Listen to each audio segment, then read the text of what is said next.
Hello, and thank you for joining me today on Loyal World Info. Another day of the globe spinning, another day of global news to digest. I offer a sane, rational voice in an insane, rational time. I will be your host, and let's get into today's topics. Okay, the topics of the day for September 3rd, 2020. India captured a strategic border positions against China. Cargo ship with 43 crew and 6,000 cows sank off Japan. So where's the beef? Dual nationality? Outrageous. There's no such official outage. Bokeo gets tough on illegal signage. Coronavirus drug sold at extremely extortionate prices in Korea. Biker-style proposals, and Hong Kong police reveal dealers' new tactic for bringing ice into city. Stay with me and let's get into this. Okay, our first article today. India captures strategic border positions in the stealth move against China. New Delhi, India triggered latest clash in China on their Himalayan border with a stealth nighttime operation to claim a strategic outpost offering a clear view of troop movements in disputed territory, according to India officials with knowledge of the matter. In what they called India's first offensive move since the conflict began in May, thousands of soldiers climbed up the mountain peaks for about 6 hours to claim the vantage points along the south bank of Pongong Tasau, a glacial lake roughly the size of Singapore. The action was taken to counter what India saw as an intrusion by Chinese forces, the official said, asking not to be identified due to the rules on speaking to the media. So this kind of reminds me of, first off, America during the war against England for their fight for freedom. If you remember, George Washington, in the middle of the night, climbed up some mountain to get the strong point against the British. So India did the same thing. As for China, it's kind of funny. They are supposedly more population, more troops, and yet they couldn't either think of it or walk to the top faster. Just goes to show you, when you have determination to protect your country and your love, that you'll do that. So this, by the way, is an update of yesterday's clash and the topic earlier last month when I did cover how China and India were fighting. So here's more details on it. The decision to capture the high ground was previously unoccupied along the 3,488 kilometer line. The actual control revised a conflict that had been largely dormant since June. Back then, India and China's worst dispute in 4 decades accumulated in the death toll of 20 Indian soldiers and an unknown number of Chinese soldiers in a fierce clash. The conflict has prompted economic ties to deteriorate, with India limited Chinese investments, tightening securities on visas, and moving to keep Huawei technologies out of their country. No more 5G. So that's another thing that was interesting about this article. Notice that many European, Africa, Australia countries are accepting the 5G with Huawei. And that's just another way for China to spy on the citizens, as well as corporations, as well as the governments. So it's good to see some countries like the US and I think the UK protecting their assets. I think Korea is doing the same thing. So how about you? What do you do to protect your country from invaders that you may have disputes with? Do you accept their propaganda? Does your country fight back? Let me know. Like, comment, and subscribe. Okay, moving on to the saddest yet funniest article of the day. Where's the beef? A cargo ship with 43 crew and 6,000 cows sank off Japan in a typhoon with 1 survivor. In Tokyo, a cargo ship carrying 43 crew and 6,000 cows sank into the sea after transmitting a distress signal during a typhoon off Japan, according to a survivor rescued by the country's Coast Guard. The Gulf livestock One issued a distress call in the early hours on Wednesday from the position of 185 kilometers west of Japan, Ame Onakshu Island. Late Wednesday, the Coast Guard rescuers located one survivor, a man identified as a 45-year-old Filipino chief officer, who said that he had put on a life jacket and dived into the sea after warning announcements on board. He said one of the boat's engines had stalled and a wave came, then overturned the ship, which later sank, the Coast Guard said in a statement. There was no detail on when and where the ship sank, but the man said he had not seen the crew members while waiting to be rescued. Okay, so for all you fishermen out there, maybe you need to get out to your fishing pools and go catch some of those 6,000 sunken cows to bring them beef to the market. The ship was carrying crews of 39 Filipinos and 2 New Zealanders and 2 Australians, as well as 5,800 cows. Have you ever been in a typhoon or a boat storm? And what did you do to secure your boat or to secure your own safety? I personally witnessed, when I was in Korea, that there was a high school boat heading to Jeju Island for their celebrations. And all the high school students died because the boat had too much paintings, cargo on it, and it listed, and they didn't follow safety standards. So anyway, that's my experience with knowledge, and I also know a few others. But what about yourself? What do you know about surviving a boat or typhoon, whether it's on the sea or on land? Please leave your comments, comment, subscribe below. Okay, moving on with our third article of the day. Dual nationality. Outrageous. There's no official outrage. A foreign friend of mine likes to tell a story about how his infant son acquired foreign citizenship. The mother being Vietnamese, the parents went to a Vietnamese embassy to get their child a Vietnamese passport. A friendly official there said, "No problem.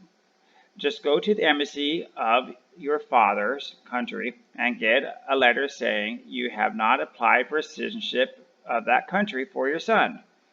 The parents duly went to their embassy and got the letter, but ended up getting a 20-year passport for that country in less than an hour. The important part of this story is that the Vietnamese embassy's request was simple and straightforward, because Vietnam does not allow dual citizenship, period.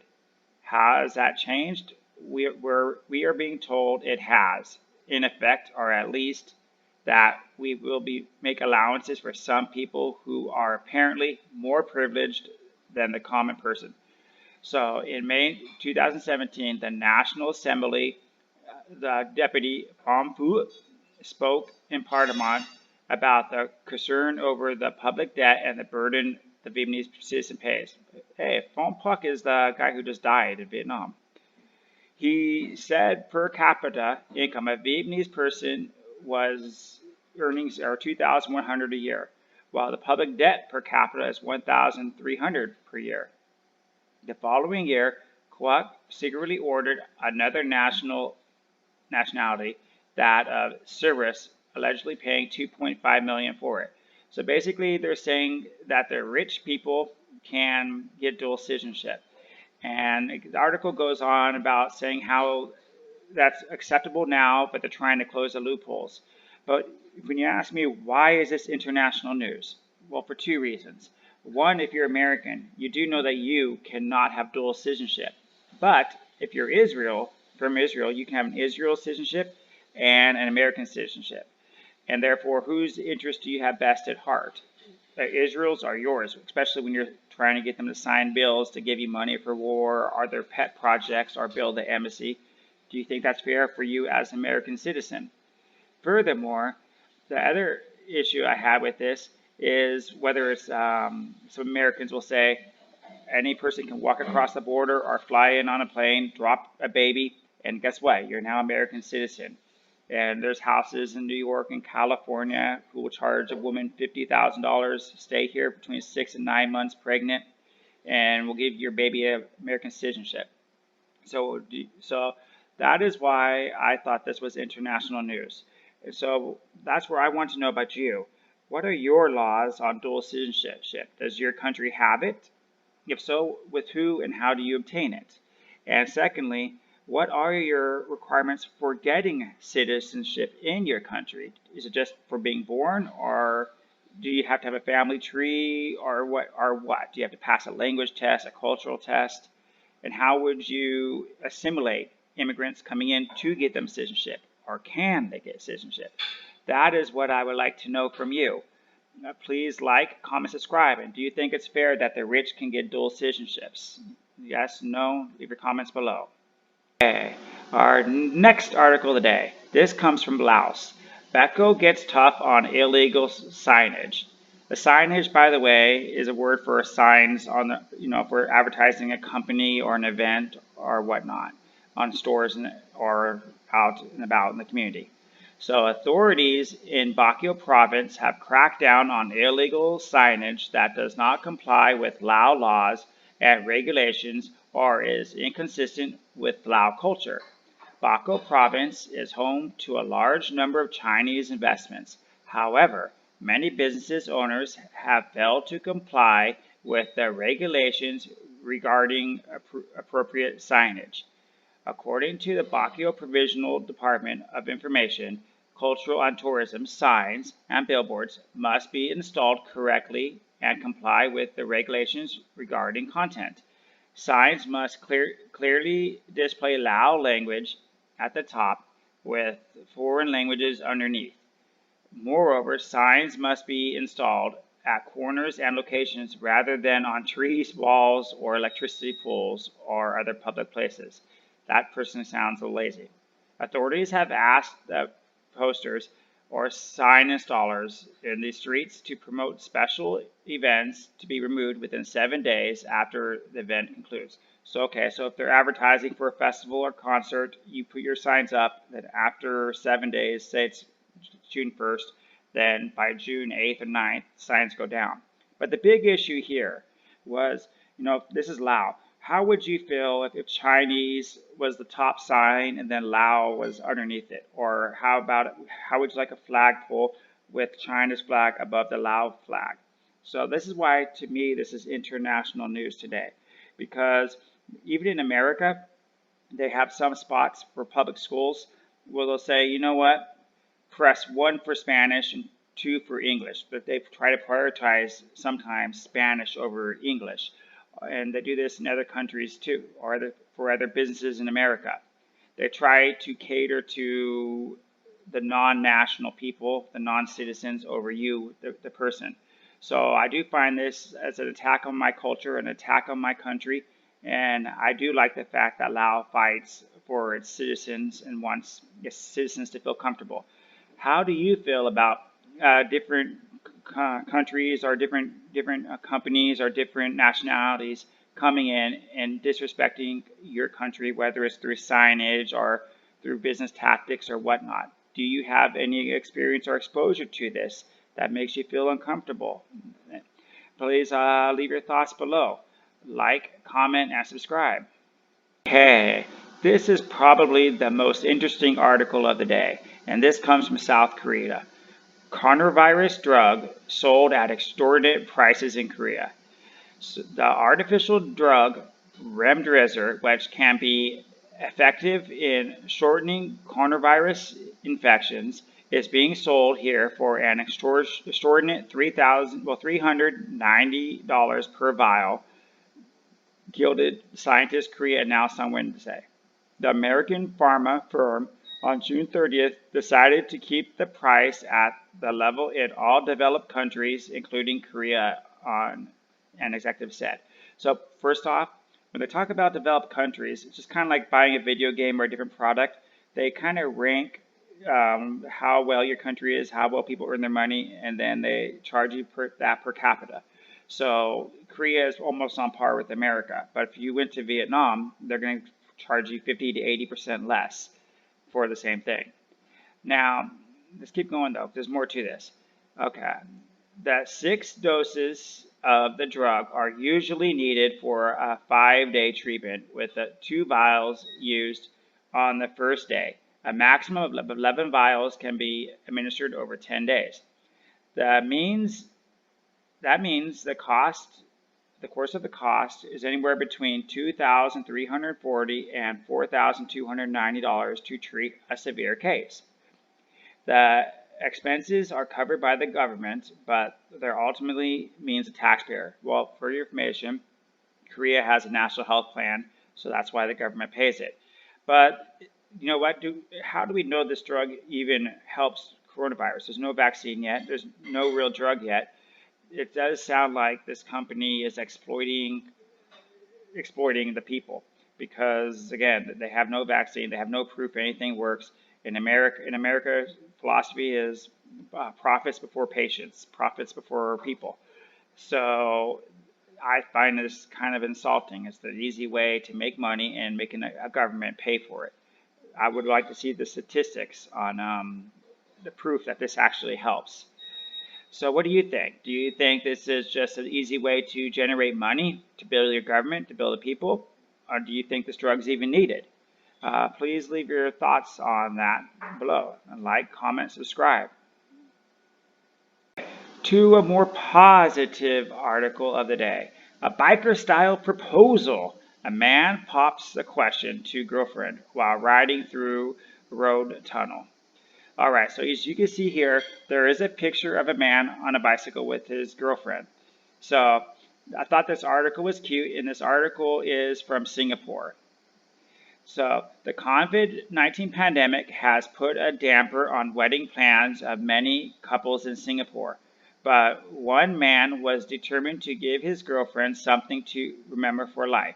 Yes, so before I move on, many countries have banned getting married because social gatherings of 10 or more are too big. So some people have resorted to online weddings, but others are just postponing the weddings. But this guy is doing his proposal. So let's see what this biker does.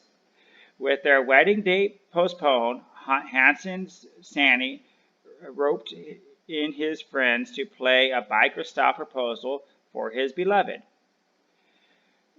As the couple rode through a road tunnel, Hansen's biker friends slowly cut in front of them, their backs of their shirts unveiling the message, "Marry me." Popping the question to his girlfriend, who was riding feeling, he retrieved a ring from inside his jacket and put it on her finger with a big smile. Mission accomplished. He gave his friends a big thumbs up for their help. And so here you go. You can see the 3 bikers in this picture that say "marry me" with a question mark, and then she did say yes, and you can see on her he's wearing the yes, and then she has a shirt that says "I do." So I did think that was quite romantic, and I wanted to share this because this was upbeat. Has you or anybody you known ever been proposed to in a unique or special way? And how did you handle the proposal? I would like to know. Please like, comment, subscribe.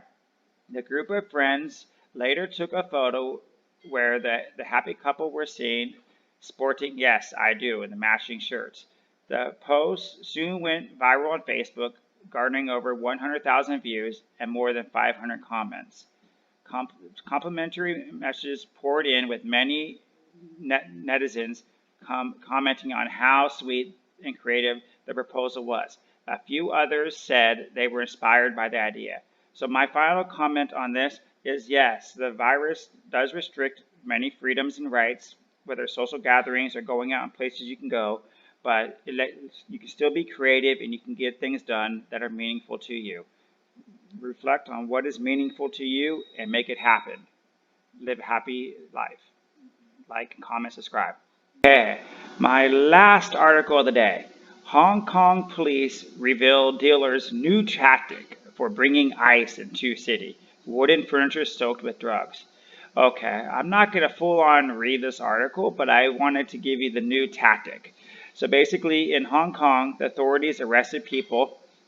What they were doing is they were taking methamphetamine, and then they were icing it up.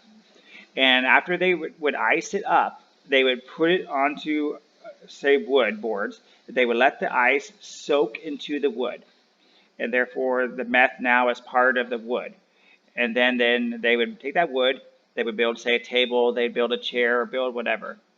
And from that, they would then ship that table to, say, America or Thailand or wherever.